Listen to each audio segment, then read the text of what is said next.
Capítulo 2. A comissão.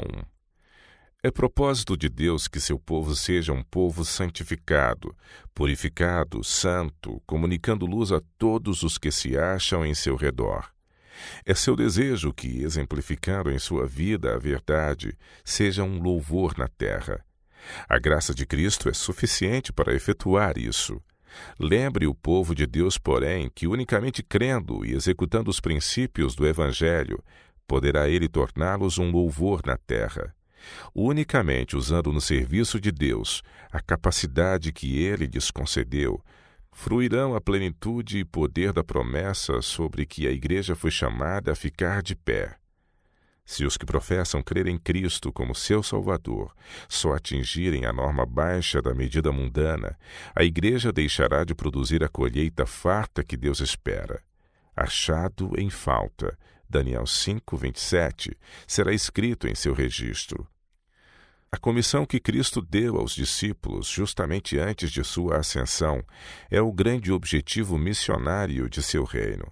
Assim, os discípulos foram feitos embaixadores seus, e lhes foram conferidas as credenciais. Se depois, porventura, fossem desafiados e se lhes perguntasse por autoridade de quem eles, letrados pecadores que eram, saíam a ensinar e curar, poderiam responder: aquele a quem os judeus crucificaram, mas ressurgiu dos mortos, nos elegeu para o ministério de sua palavra, declarando: é-me dado todo o poder no céu e na terra. Mateus 28, verso 18. Cristo deu essa comissão aos seus discípulos como principais ministros seus, os arquitetos que deveriam estabelecer as bases de sua igreja. Sobre eles e sobre todos quantos os sucedessem como ministros seus, depôs o encargo de transmitir o seu evangelho de geração a geração, de século em século. Os discípulos não deveriam esperar que o povo fosse ter com eles. Deveriam eles ir ao encontro do povo, procurando pecadores, como o pastor busca as ovelhas desgarradas. Cristo lhes apresentou o mundo como seu campo de trabalho. Deveriam ir a todo o mundo e pregar o evangelho a toda criatura. Marcos 16, verso 15. A respeito do Salvador é que deveriam pregar. Acerca de sua vida de serviço abnegado, sua morte ignominiosa, seu amor imutável e inigualável.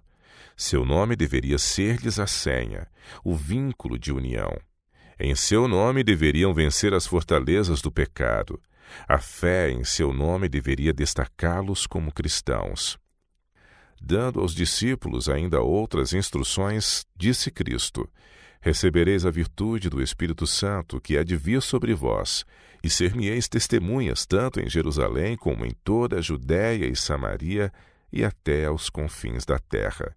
Atos dos Apóstolos, capítulo 1, verso 8. Ficai, porém, na cidade de Jerusalém, até que do alto sejais revestidos de poder. Lucas 24, 49. Em obediência à palavra de seu mestre, os discípulos reuniram-se em Jerusalém para esperar o cumprimento da promessa de Deus.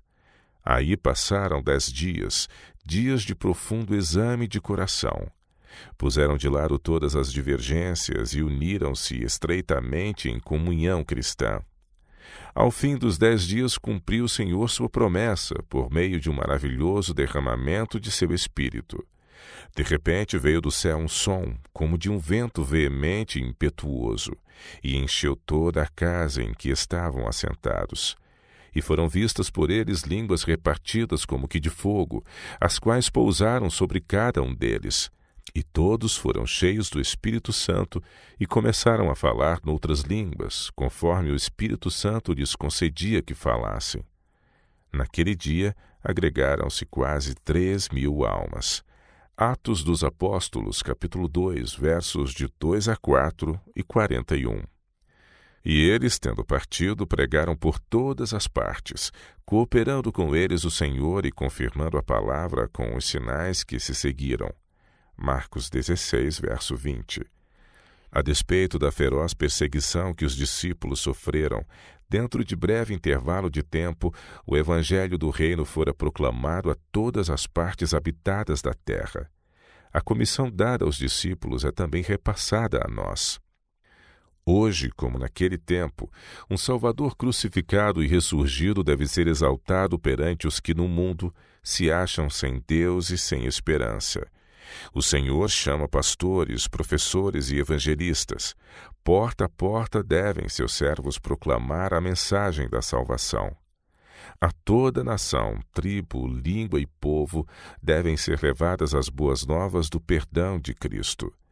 Não deve a mensagem ser proclamada com timidez, destituída de vida, mas com clareza, positividade e de maneira a despertar. Centenas de pessoas estão esperando o aviso de escaparem para salvar a vida. O mundo precisa ver nos cristãos uma prova do poder do cristianismo. Não meramente em alguns lugares, mas por todo o mundo, precisamos de mensageiros de misericórdia. De todos os países se ouve o clamor: vem e ajuda-nos. Atos dos Apóstolos, capítulo 16, verso 9. Ricos e pobres, elevados e humildes, pedem luz. Homens e mulheres estão famintos da verdade tal como é em Jesus. Ao ouvirem o Evangelho pregado com poder do alto, saberão que o banquete lhes está preparado e atenderão ao convite. Vinde que já tudo está preparado. Lucas 14, verso 17. As palavras, ide por todo o mundo, pregai o Evangelho a toda criatura, Marcos 16, 15, são dirigidas a cada um dos seguidores de Cristo. Todos os que estão destinados a participar da vida de Cristo estão destinados para trabalhar pela salvação de seus semelhantes. O mesmo anelo de alma que ele sentiu pela salvação dos perdidos deve ser neles manifesto. Nem todos podem ocupar o mesmo cargo, mas para todos há um lugar e um trabalho. Todos sobre quem foram derramadas as bênçãos de Deus devem corresponder por meio de serviço fiel. Cada dom deve ser empregado para o progresso do seu reino. Promessa imutável. Cristo tomou todas as providências para o prosseguimento da obra confiada aos discípulos e assumiu ele próprio a responsabilidade pelo êxito da mesma. Enquanto obedecessem à sua palavra e com ele trabalhassem em união, não teriam como fracassar. Ir a todas as nações é sua ordem. Ir aos povos mais afastados do globo terrestre, e ali a minha presença estará. Trabalhem com fé e confiança, pois não virá jamais o tempo em que eu os abandone. Também a nós é feita a promessa da permanente presença de Cristo. O passar do tempo não operou mudança alguma na promessa que fez ao partir. Ele está conosco hoje tão realmente como estava com os discípulos, e conosco estará até a consumação dos séculos. Mateus 28, verso 20. Ide por todo o mundo, pregai o Evangelho a toda criatura. Marcos 16, 15. Diz-nos o Salvador. Eu estarei junto nessa obra, ensinando, guiando, animando, fortalecendo, dando-lhes êxito no trabalho de abnegação e sacrifício. Farei impressão sobre corações, convencendo-os do pecado e trazendo-os das trevas para a luz, da desobediência para a justiça. Na minha luz verão a luz. Haverá oposição de agentes satânicos, mas depositem em minha confiança. Eu nunca lhes faltarei. Vocês acham que Cristo não dá valor aos que vivem inteiramente para Ele? Que não protege os que, como o amado João, estão por sua causa em lugares difíceis e perigosos? Ele sabe o lugar em que se acham seus fiéis, e com eles mantém comunhão, animando e fortalecendo-os.